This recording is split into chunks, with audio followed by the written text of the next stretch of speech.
દર્શક મિત્રો, આજે આવ્યા છે હિરલ ઠાકર, ચીફ ઓફિસર આવ્યા છે અને એમને એક પેડ માકે નામ એવા એમને પ્રતીક્ષા લીધી છે અને ગુજરાતના દરેક જે ઝોન છે ત્યાં વૃક્ષારોપણ કરી રહ્યા છે. તો આજે સૌરાષ્ટ્ર ઝોનના વાંકાનેર ખાતે પોતે આવ્યા છે વૃક્ષારોપણ કરવા.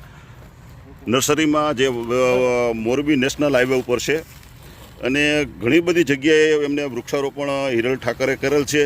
ચીફ ઓફિસર છે પણ એક વન્ય પ્રેમી છે, એટલે એમને વૃક્ષારોપણનું એક પણ લીધું છે અને કેવી રીતે છે એ પણ આપણે એમની પાસેથી જાણવાના છે. જો ખાસ ખાતર પણ સાથે લઈને આવ્યા છે, એટલે ખાલી વાવવું એવું નહીં પણ સાથે એવું ખાતર પણ નાખે છે કે જેથી કરીને જે આ વડ વાવે છે, જો સરસ મજાનો વડ વાવ્યો છે તો કેવી રીતે પોતે વૃક્ષારોપણ કરે છે અને કેવી રીતે છે એના વિશે થોડીક આપણે માહિતી પણ હિરલબેન ઠાકર પાસેથી લેશું. એટલે કેવી રીતે છે એના વિશે આપણે જાણકારી આપણે મેળવીએ છીએ. હવે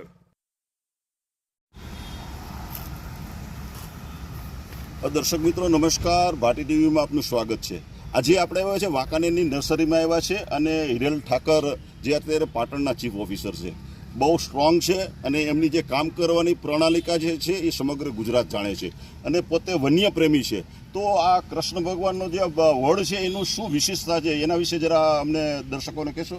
આ જે કૃષ્ણવડ છે એનું પાંદડું પાછળથી વાટકા જેવું હોય છે, વળી ગયેલું હોય છે, એને માખણ કટોરા વટ પણ કહેવાય છે. એવું વાયકા છે કે ભગવાન કૃષ્ણ આમાં માખણ મૂકીને ખાતા હતા, એટલે એને માખણ કટોરા વટ કહેવાય છે. તો મિત્રો, વાંકાનેરમાં પ્રથમ જે આ વડ વાવવામાં આવ્યો છે મિત્રો, તો આપને જોવું હોય તો નર્સરીની અંદરમાં આ ભવિષ્યની અંદરમાં મોટો વડ થાય અને મોટું વડવૃક્ષ થાય, કારણ કે આ ગુજરાતની અંદરમાં આ વડ જે છે એ નષ્ટ થવા પામ્યો છે. અત્યારે ટોટલ કેટલા છે? 15 જ મિત્રો, આ 15 જ વડ છે. તો 15 વડમાંથી આ વધુમાં વધુ વડ થાય એવું હિરલ ઠાકરની પણ એમની ઈચ્છા છે કે ગુજરાત આખાની અંદરમાં આવા વડ થાય અને એક સરસ મજાનું વન્ય સૃષ્ટિને નવું એક વૃક્ષ પાછું જે પુનઃ મળે એવી પણ એમની અપેક્ષા છે. તો ખરેખર હિરલબેન, તમને પણ ખૂબ ખૂબ શુભેચ્છાઓ કે તમે એક આવું વન્યનું એક જતનનું કામ કરી રહ્યા છો. હિરલ ઠાકર, ચીફ ઓફિસર, હાલ પાટણ નગરપાલિકા. 2024માં જ્યારે માનનીય વડાપ્રધાને એક પેડ માં કે નામ અંતર્ગત જે મિશન આપ્યું, તો તેમાં આ જે કૃષ્ણવડ છે દુર્લભ પ્રજાતિમાં આવી ગયેલો છે અને આખા ગુજરાતમાં માત્ર 15 જ હતા. તો એક પેડ માં કે નામ મિશન અંતર્ગત અમે એક અભિયાન ઉપાડ્યું અને એમાં આખા ગુજરાતની દરેક નગરપાલિકા વિસ્તારમાં એક વડ અમે વાવીએ છીએ.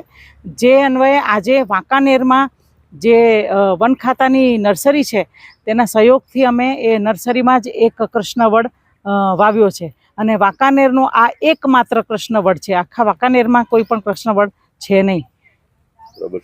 બીજા તમે ક્યાં વાવ્યા અને કેટલા ટોટલ વડ વાવ્યા એના વિશે કહેશો જરા માહિતી? અત્યાર સુધી જે નગરપાલિકાઓના ઝોન જે પાડ્યા છે એમાં અમદાવાદ ઝોન, ગાંધીનગર ઝોન અને વડોદરા ઝોન અને સુરત ઝોન, આ 4 ઝોનની વૃક્ષ વાવવાની કામગીરી પૂરી થઈ છે. આજે વાંકાનેરમાં જે વાવ્યો એ 108 નંબરનો વડ છે અને હવે આગળના જે બાકીના વડ છે સૌરાષ્ટ્રમાં રાજકોટ ઝોન અને ભાવનગર પાલિકાઓના જે ઝોન છે એની અંદર મારે 53 જેટલા રોપા હવે વાવવાના રહેશે.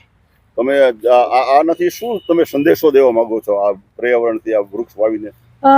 પ્રકૃતિ છે, જો એનું આપણે જતન કરીશું તો પ્રકૃતિ આપણું જતન કરશે. મારો મુખ્ય સંદેશ આ જ છે. આપણે આની જાળવણી કરવી જોઈએ. બાકી આપણે અત્યારે જે ગરમીનો અનુભવ કરીએ છીએ અને જે રીતે ક્લાઇમેટ ચેન્જ આપણે જોઈ રહ્યા છે, તો આ બધાથી જો આપણે બચવું હશે, મોટી આફતથી, કુદરતી આફતથી બચવું હોય તો આપણે પ્રકૃતિનું જતન કરવું એ આપણી ફરજના ભાગરૂપે આપણે લેવું પડશે.